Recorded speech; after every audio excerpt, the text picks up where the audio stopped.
Hello, everybody, and welcome back to another episode of the Flagrant Talk Sports Podcast. And it's finally here. The bracket is out in all its glory and controversy, which we will, without a doubt, get into in this video. I wanted this to be a little appetizer for the content that you're going to get the rest of this week. I'm just going to go through each region and kind of break things down, how I think it stacks up, how competitive it is, how open it is. And tomorrow, you will get my official picks along with Moses. We're going to go through the entire bracket, pick every game, picking our champion. You will also get this week content about sleeper teams that you should be keeping an eye on and sleeper players. So, please leave a like, subscribe. We've really grown this channel. We would love to get to 350 and who knows, maybe 400 by the time this is all done. But without further ado, let's start things off with the South region. Auburn got the number one overall seed here. And I know there were a lot of people that were upset about this maybe a little bit. They did lose three of their last four. But to me, when you look at their full body of work, I'm not mad about them still being the number one overall seed. Now, a couple weeks ago, I had this talk with Moses that I just cannot pick anyone to beat Auburn. They're too good right now. The way things are looking and the way this bracket kind of is for them, I definitely think it's open. Um, 8 seed here, Louisville Creighton. I think that'll be a great 8-9 game. That is a real 50-50. I like Louisville out of the ACC. But it's tough. That's a 50-50. The issue I really have here, well, there's a big one. I don't like that Michigan is a 5 seed, and I love even less that they get UC San Diego in their first game. Um, After winning their conference tourney, I don't see a reason to not have Michigan as a 4. I know they kind of slid in the regular season, but given what we saw in their conference, I would have picked them to be a 4 or at least given them a lighter 12 seed. Like, my goodness, UC San Diego's defense and everything. This is going to be a popular upset pick. And I don't think it's really fair to Michigan to be in that spot to begin with. Um, A&M and Yale will undoubtedly be a good game. Ole Miss as a 6 seed, which people are kind of glossing over. They're like totally ignoring them. And I get it because of this 11 seed. Now, I've luckily had some time to calm down. But when I saw North Carolina's name pop up, I about lost it. No, I didn't about lost it. I lost it. This is not a tournament team in the slightest bit. It is disrespectful and outrageous that North Carolina is in the field. I do not care. And before a Tar Heels fan, here's a hypothetical. North Carolina goes on a Final Four run, right? Here's a hypothetical. I still don't care. They don't even deserve to be dancing. One win in quad one, you have done nothing. The chair being the AD at North Carolina, oh, well, he's not in the room. I don't care. This team is pathetic. They do not deserve to be in the field. It is outrageous and disrespectful, and there is no possible way that a team like West Virginia should get screwed out of being in here, that a team like Boise State should get screwed out of being in here, Indiana, all of these teams that undoubtedly deserve it more. It is a slap in the face, and it is there strictly for ratings. We can call it what it is. It's what it is. They are here for ratings. No ifs, ands, or buts about it because this team has done nothing to deserve their spot. So I will be totally honest. I'm rooting for San Diego State to beat them. Like, not even as a basketball fan, openly biased about it. They have done nothing to deserve of being in this bracket, but luckily for them, it'll be a quick out, even if they win this. It's just ridiculous. It's been the number one thing on my feed, and I don't blame people for being pissed off. It is pathetic They've done nothing to deserve to be here, but I've cooled off a little bit, but I promise you that that topic will be brought up again tomorrow. And as we go through the days, dissecting and picking apart this bracket. Anyways, Iowa State, Lipscomb, that'll be a good game. Marquette, New Mexico should be a good one too. Marquette's really kind of fallen down the bracket. I love Donovan Dent at New Mexico, so we'll see if he can stun some people. I will say I really like this path for Michigan State to go on a deep run. As I'm filling out this bracket, initial thoughts, I like them going Final Four. I will see again once I sleep on it and put some more time, but I like the Spartans. I've liked them all year. Their 3-point shooting, yes, is a concern, and I think it caps them from winning a title, but it doesn't cap them from being a Final Four team. So we'll see. But that's kind of the initial thoughts there from me. As for the East, Duke's region, the big thing here is Cooper Flag. If he's healthy, this team can make a Final Four run, make the title game, win a title. I think that's their ceiling. But some things are I'm gonna need to see Cooper. I don't know. I think it's great that they get to play Friday. They get that extra day to rest him. Um, I don't know if you bring him off the bench that first game because even without Cooper Flag, they beat a 16 seed. Like I don't have any concern there.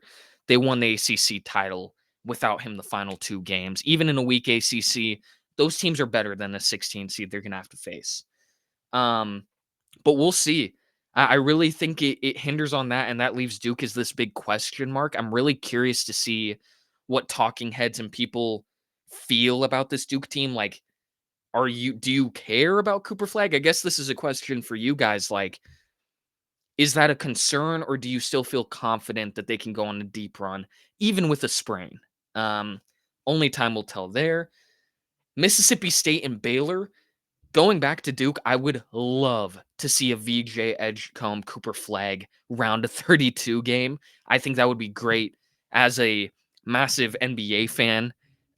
Seeing those two prospects go at it in a game would be incredible. 14 SEC teams making the field, Mississippi State being one of them. What an incredible year. I mean, truly, a guy in the last video called me an SEC homer, which makes no sense. But anyways, yeah, 14 teams in the field is ludicrous.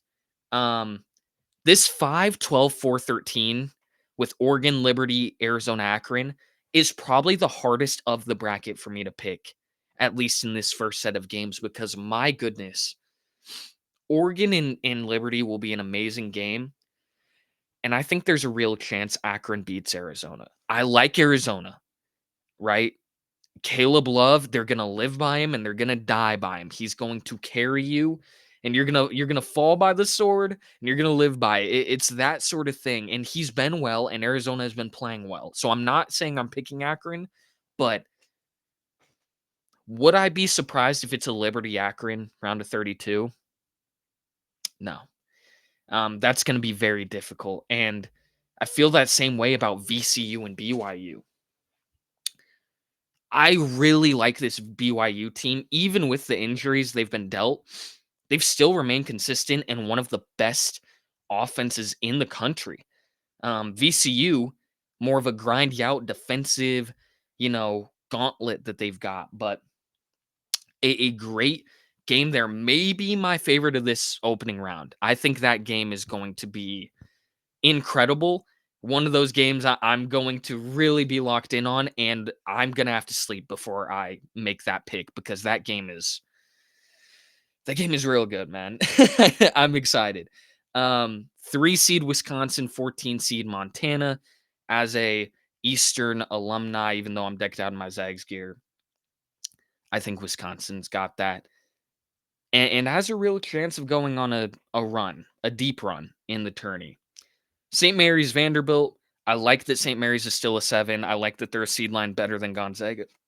Excuse me. And Vanderbilt, yet again, another SEC team.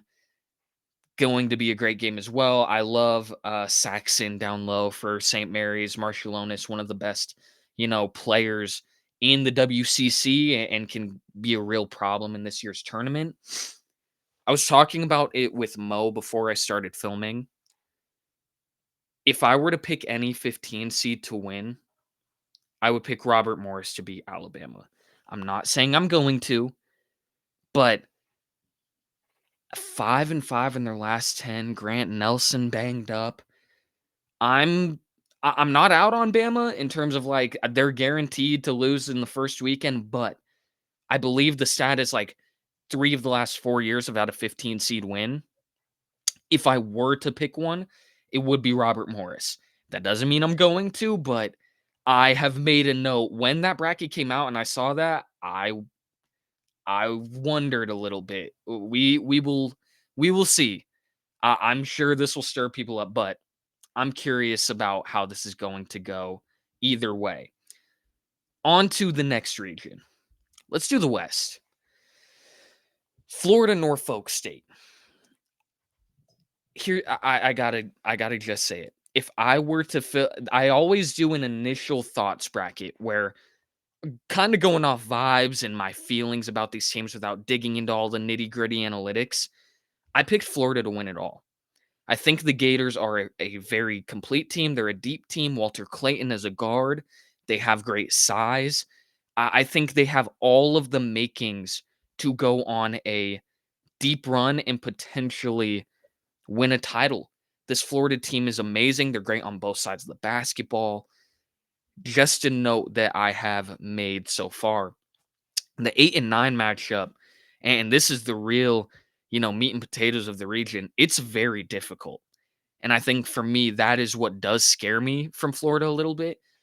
This is not a UConn team that's going to win 3 in a row. It's just not.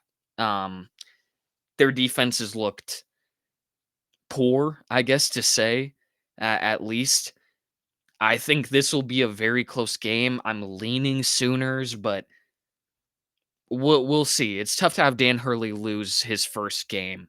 Uh, I- Out of and this is for all of the seeds. I think the 8 and 9 seeds are very strong across the bracket. I think we're in for some great games kind of across the board there. So very excited for that. Memphis and Colorado State. The big question mark for me is Tyrese Hunter. How big of an impact is that going to be on Memphis? Colorado State winning the Mountain West is feeling confident. Clifford is tremendous there, can do a little bit of everything. Scoring, he is versatile. He can guard across multiple positions. I think it's due for maybe the most popular 12 over a 5.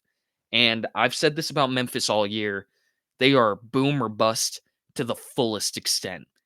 PJ Haggerty is tremendous. They still have the offense to keep up, but I think overall Colorado State is that better team.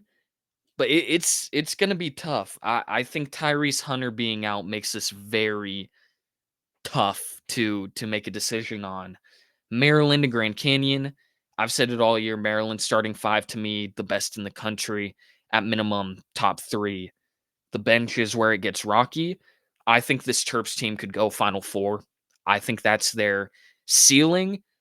As for a floor, I think they at least beat Grand Canyon, who is a good team out of uh the WAC, but I like the Terps. I love their starting 5, and I think they're due for a really solid run in this year's tournament. 6 Drake against or 6 Missouri, excuse me, against 11 Drake. This is right up there with the VCU BYU game for maybe the best game of the first round.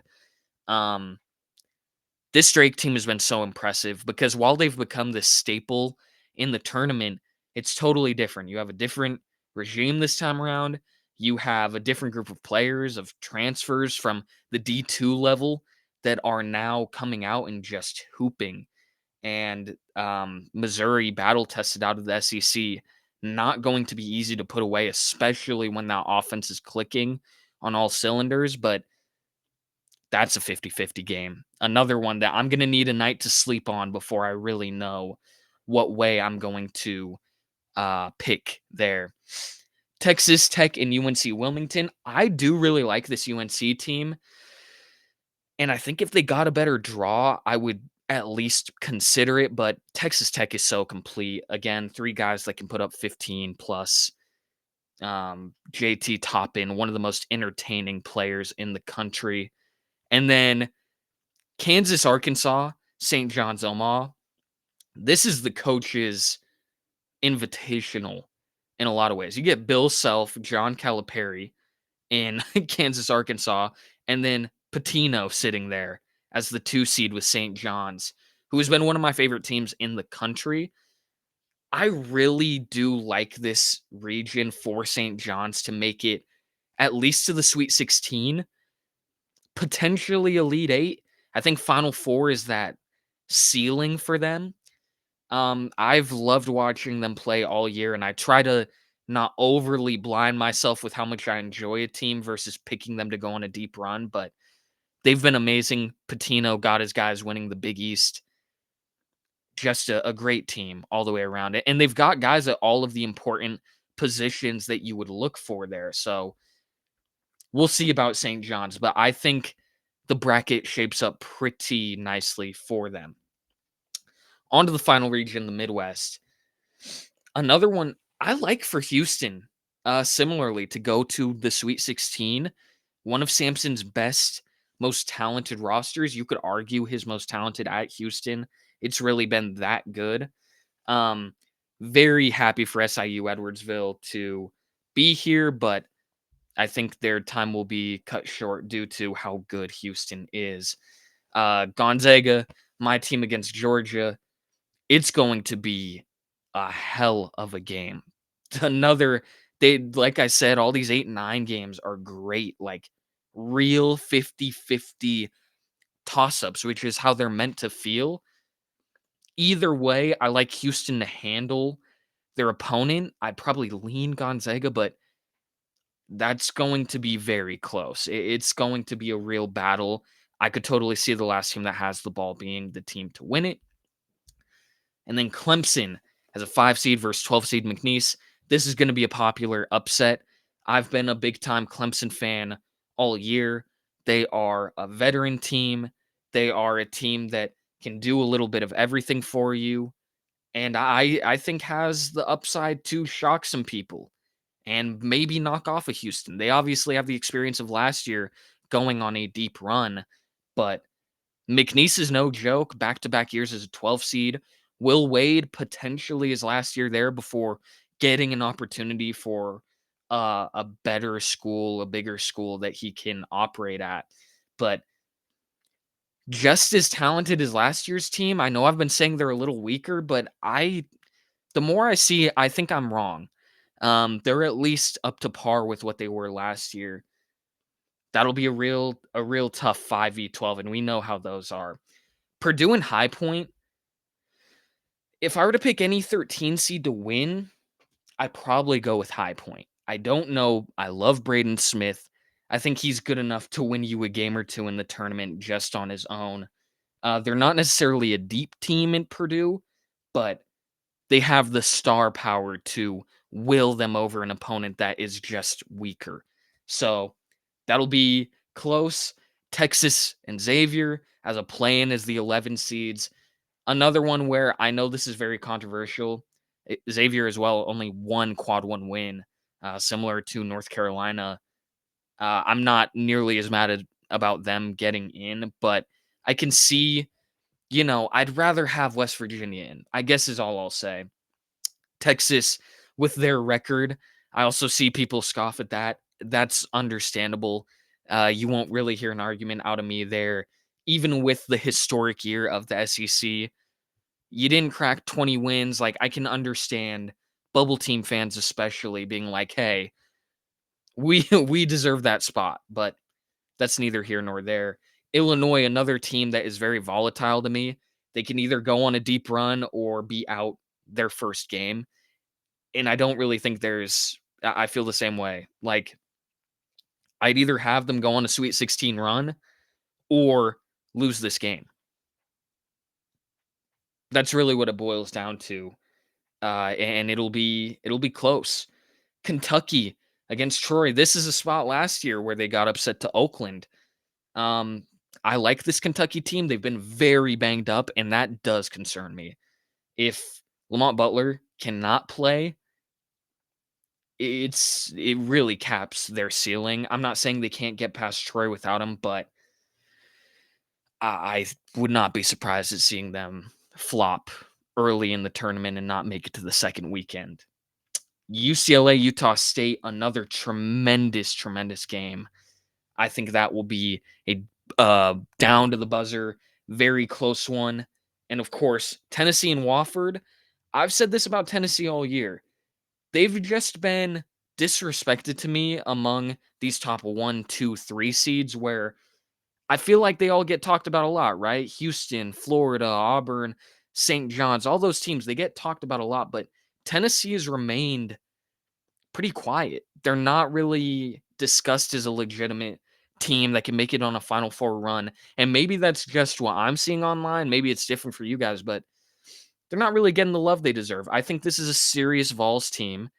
I had last year's team with Connect to go to the title game and lose to UConn, which didn't happen, but they did go on a run. I think it'll be interesting yet again to see what this team can do, especially with UCLA and Utah State in that round of 32, assuming they get past Wofford. It'll be close. But yeah, that's it for my initial thoughts on the bracket. Please let me know yours. What are you thinking? Are you a fan of a team that got screwed over due to the bubble? Are you a North Carolina fan who is just happy that you're here? What are your thoughts? What are your overall feelings? Who is maybe your initial title team? And reminder, we will have a full bracket video for you tomorrow. Just a small little appetizer in this one. Look forward to seeing you then. Have a great rest of your night. Enjoy filling out those brackets, and we'll see you in the next video. Peace out, everybody.